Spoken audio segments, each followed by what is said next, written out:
Olá, pessoal. Vamos então à nossa última aula sobre Aristóteles e para uma parte aí do pessoal de determinado itinerário, no caso a SpaceX, a última aula sobre ética antiga. O pessoal do Enem ainda tem mais uma outra aula específica sobre a ética helenista. Então, hoje veremos a última etapa da ética de Aristóteles, onde aprofundaremos os conceitos vistos na aula anterior. Ainda falaremos sobre os tipos de virtudes, segundo Aristóteles. Voltaremos a falar sobre hábito, meio-termo e vontade e eudaimonia com maior profundidade. Então, da aula anterior, fazendo um rápido resumo que discorreremos mais aprofundadamente na presente aula,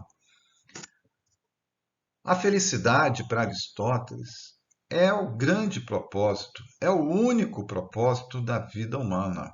É o bem supremo lá de Platão e também é um bem supremo para Aristóteles.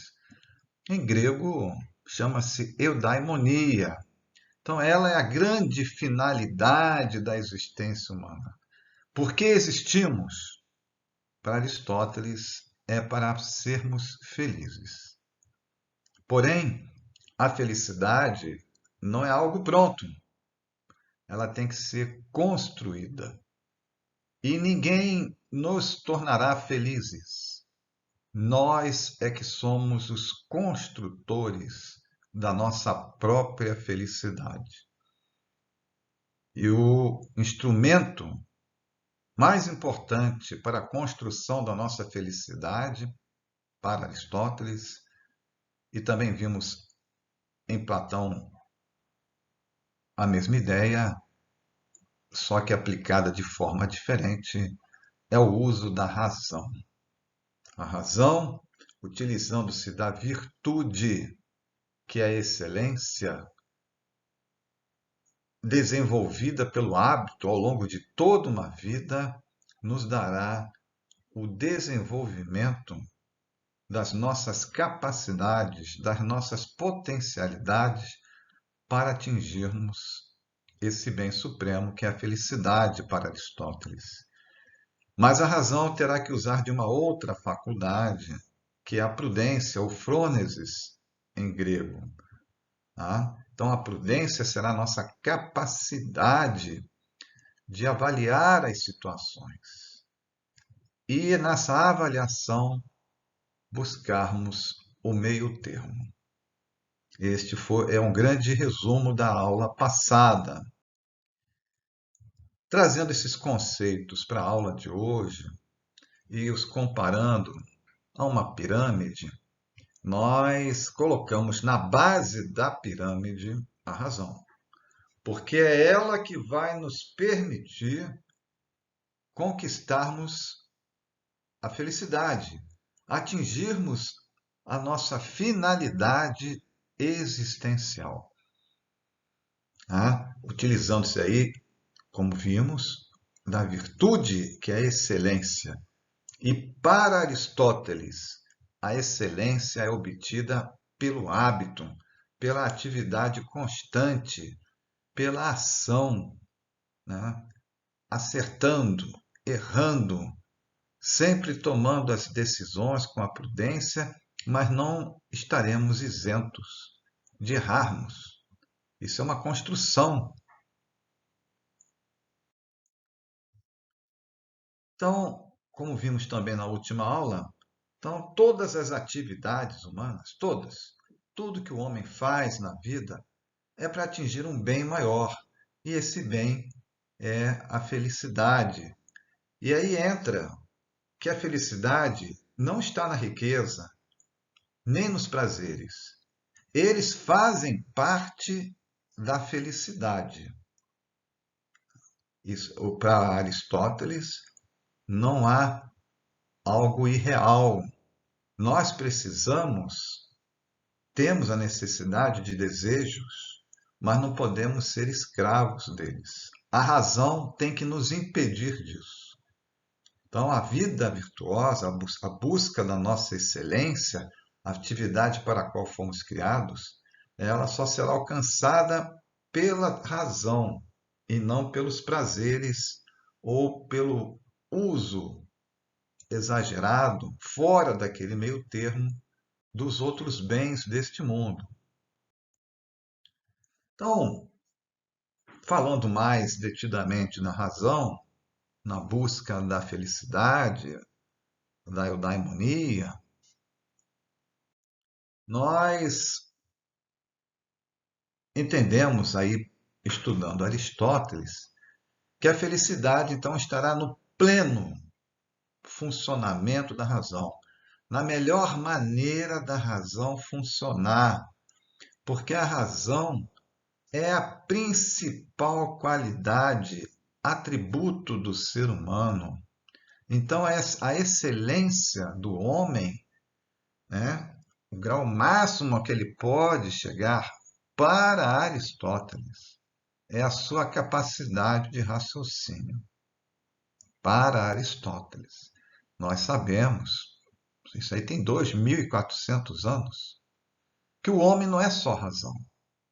O homem é também emoção. A psicologia do século XIX veio criar um divisor de águas nisso. Nós somos muita emoção. Mas a emoção também tem que ser controlada pela razão. O ódio, o excesso de amor, né? Um apego pelo amor ou apego ao ódio, não nos leva a nada. E quem é que vai controlar isso? Quem é que vai equilibrar isso?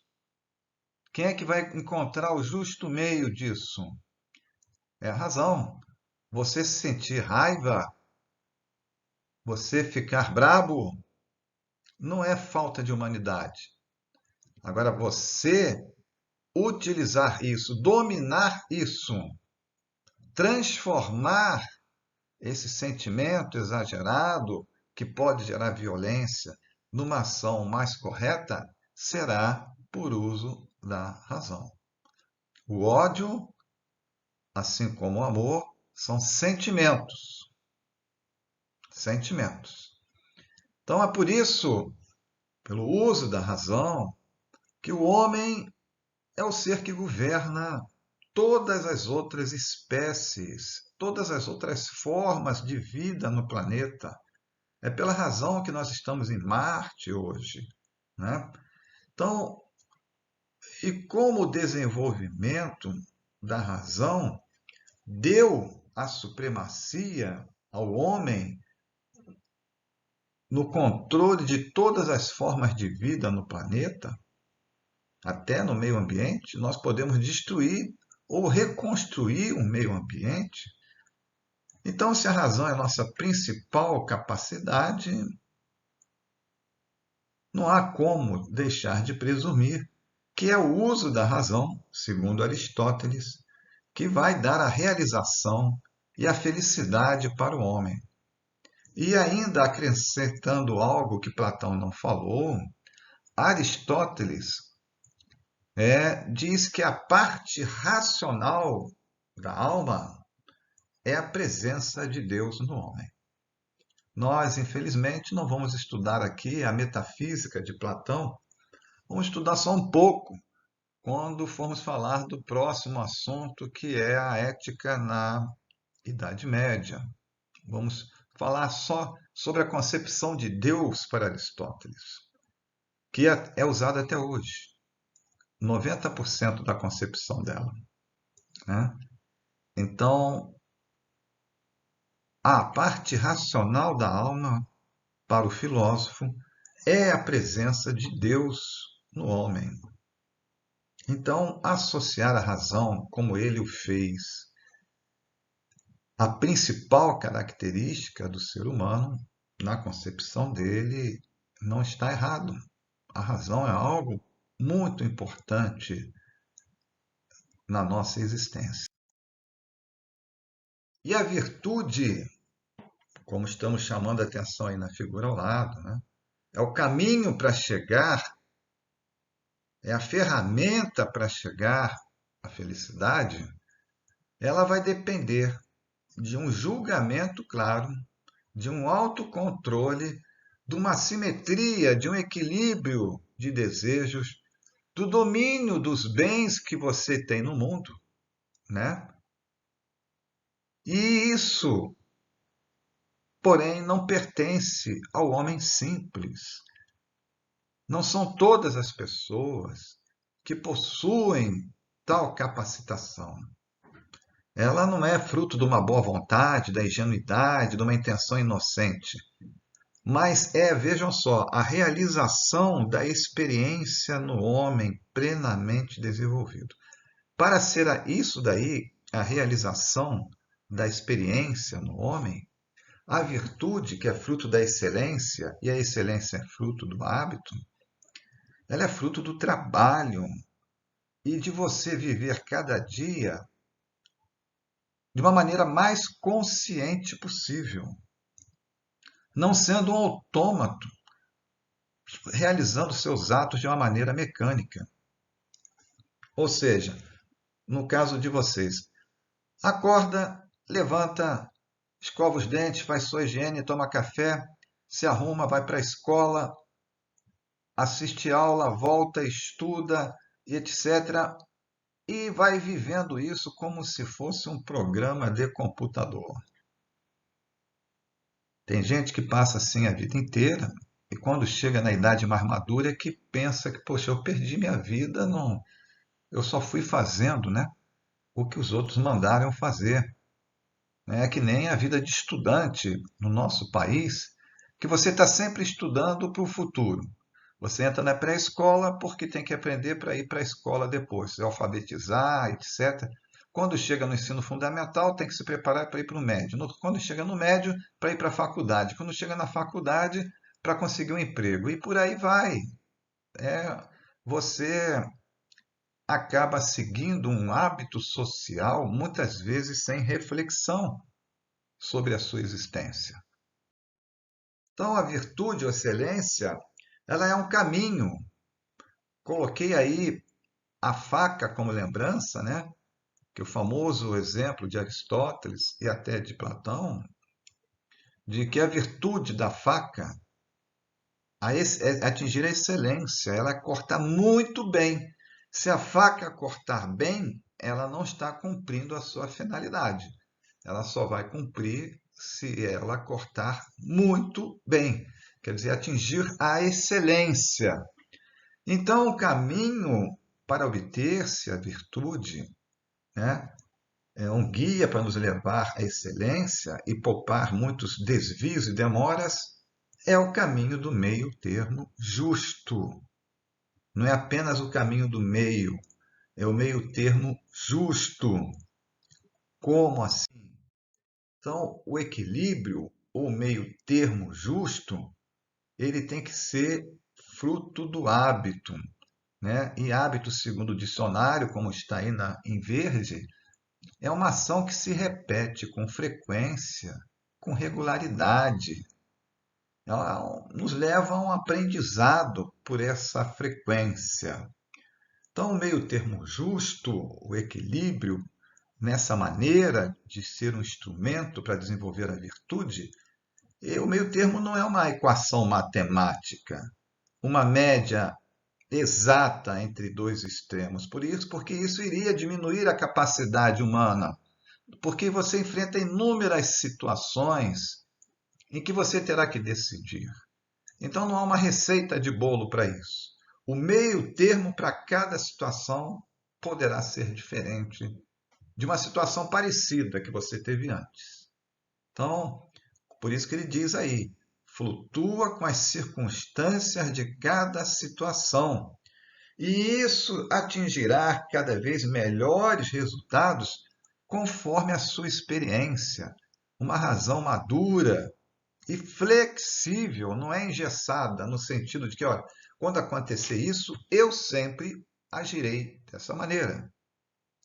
Vai depender. Você não vai perder os seus princípios, como honestidade, lealdade, mas você terá que ver o que a situação exige para você, em termos de decisão melhor, naquele momento, né? Então, a excelência é uma arte, quer dizer, não é uma fórmula, é um estado de arte, de uma perfeição buscada continuamente pela vivência de diferentes situações e fruto também obtido de um treinamento vindo com hábito.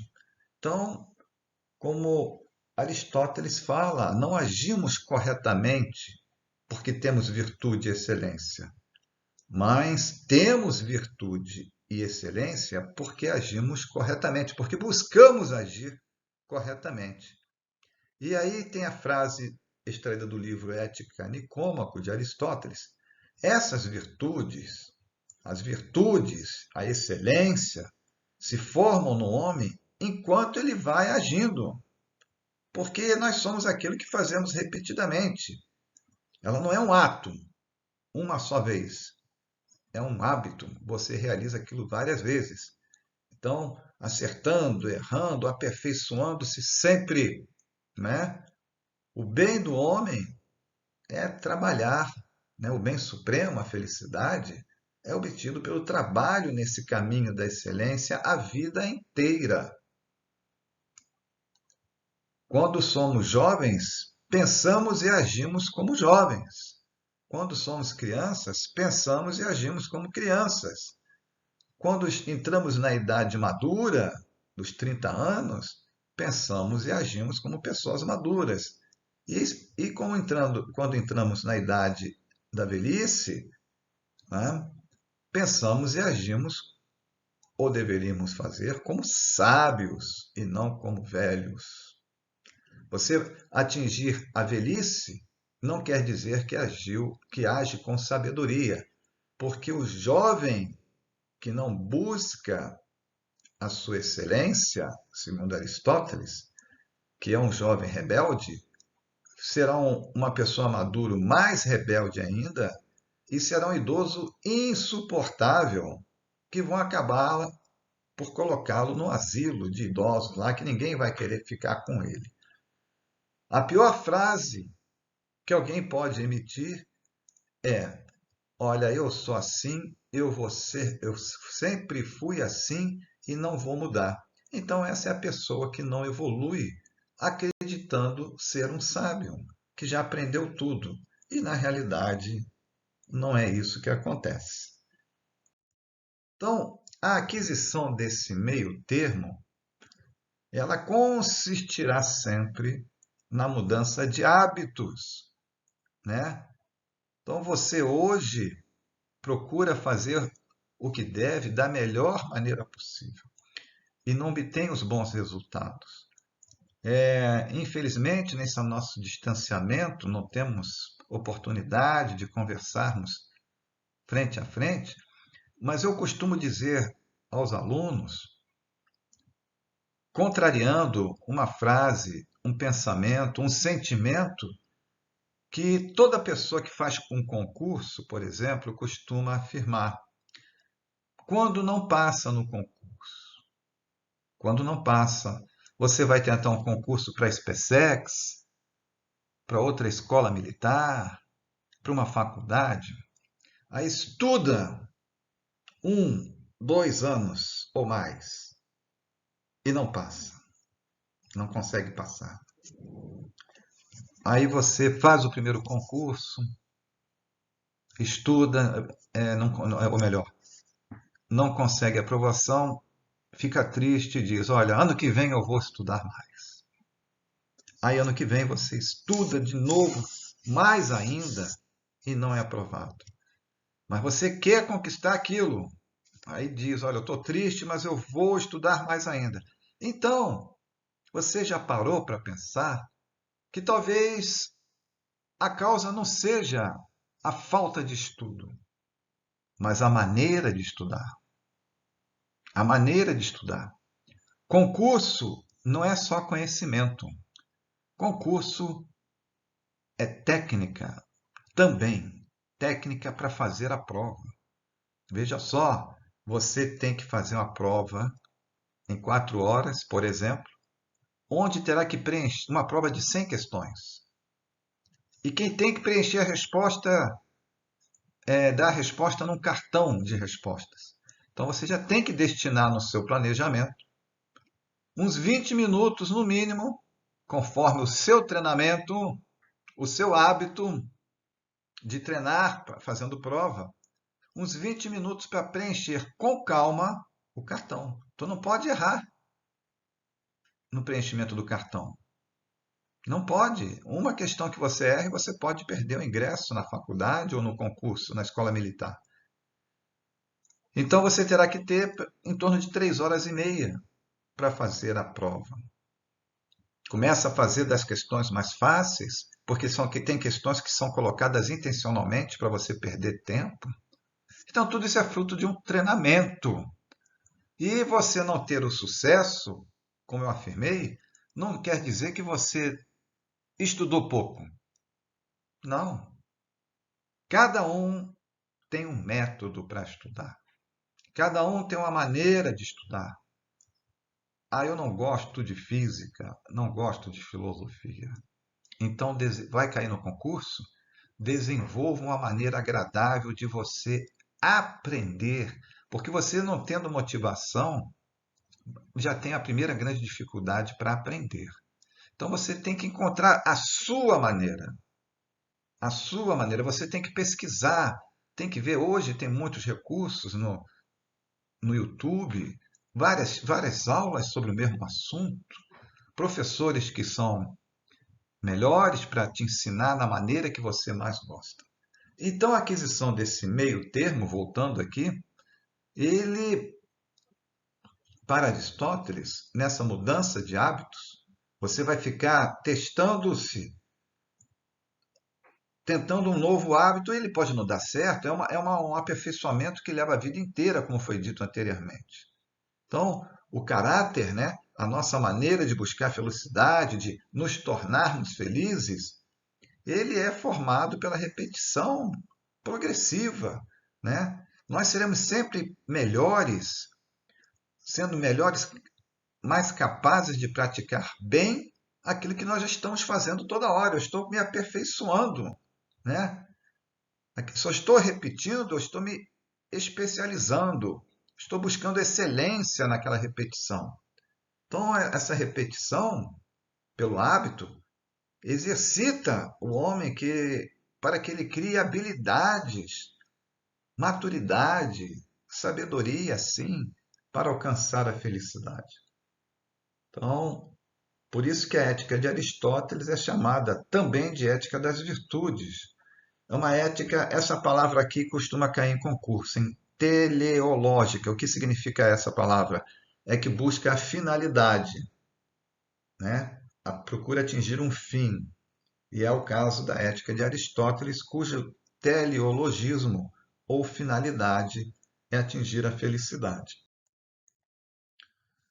E isso é importante também, cai em concurso, os tipos de virtudes para Aristóteles. São dois tipos, as éticas e as dianoéticas. Então, essa figura aí, onde os prazeres, tudo que não é racional, abraça o homem ali, né, os vícios, etc.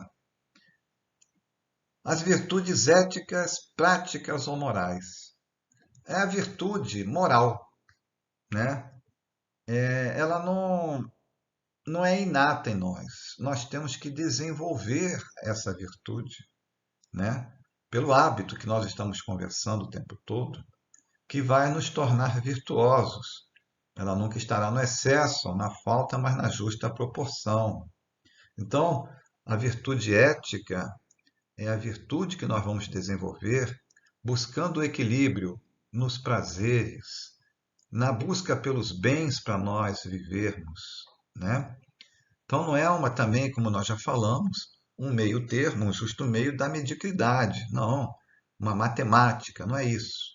Então a virtude ética, ela nos fará usar também a prudência como capacidade de refletir para escolher. Olha, é,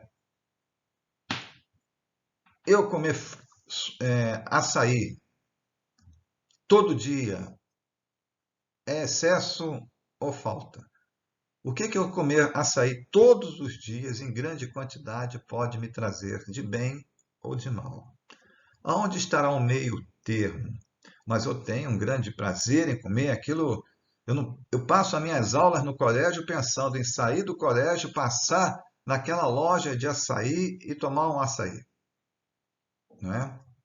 Então, é, eu tenho prazer, um prazer gastronômico em tomar aquilo, né? A virtude ética, então, é a que vai me permitir controlar esse desejo, né? Então vejam, aí embaixo tem uma frase, um pensamento importante sobre Aristóteles, que para ele o homem ideal não é um metafísico, como fazia Platão. Ah, o homem perfeito é aquele que vai viver para o mundo das ideias. Não. Para Aristóteles, o homem ideal é o homem que está no mundo e sabe viver com as coisas do mundo, não é?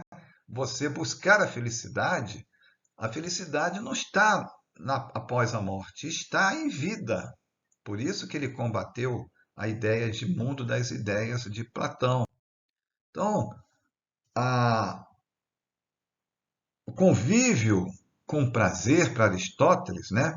Ele diferencia da felicidade porque a felicidade é algo permanente e o prazer, como complemento, quer dizer, ele é importante para você ter felicidade, ele é algo que se realiza só naquele instante. Você tomou o suco de açaí e ficou feliz.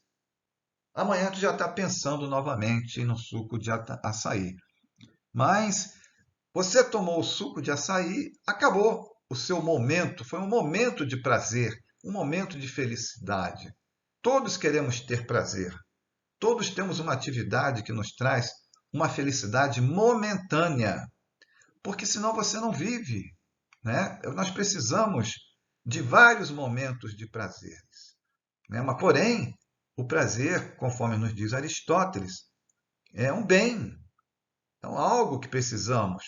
Mas a finalidade da vida não pode ser só o prazer, apesar dele ser importante, porque senão estaríamos incorrendo na imprudência e no desequilíbrio, justamente por não darmos prioridade no uso racional de nossas emoções. Então, em diferentes atividades, existem diferentes prazeres. Conforme a sua vida, o que você faz, a sua profissão, né? Você tem diferentes prazeres. Então, cabe à ética, né? A ética, essa busca pela felicidade, traçar a hierarquia entre esses prazeres. Quais são os mais importantes, os médios e os menos importantes. Mas para Platão, ou melhor, para Aristóteles, o principal prazer ou os principais prazeres provêm da parte racional e são superiores aos outros. Então, essas foram as virtudes éticas. E as dianoéticas? As dianoéticas são as virtudes mais elevadas da alma, da razão, são as mais importantes.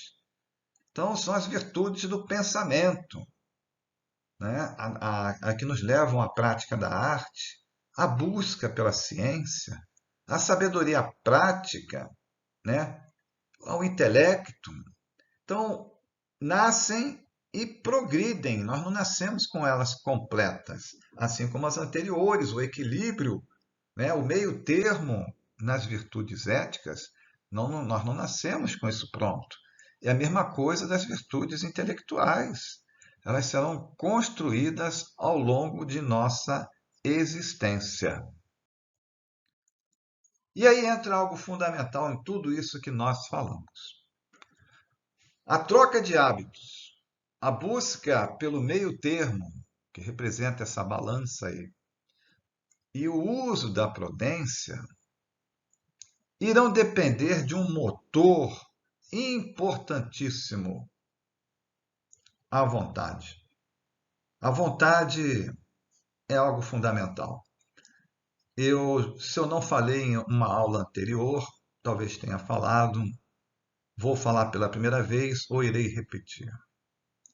Há muitos anos, muitos mesmo, um professor de filosofia na SpaceX disse numa aula de filosofia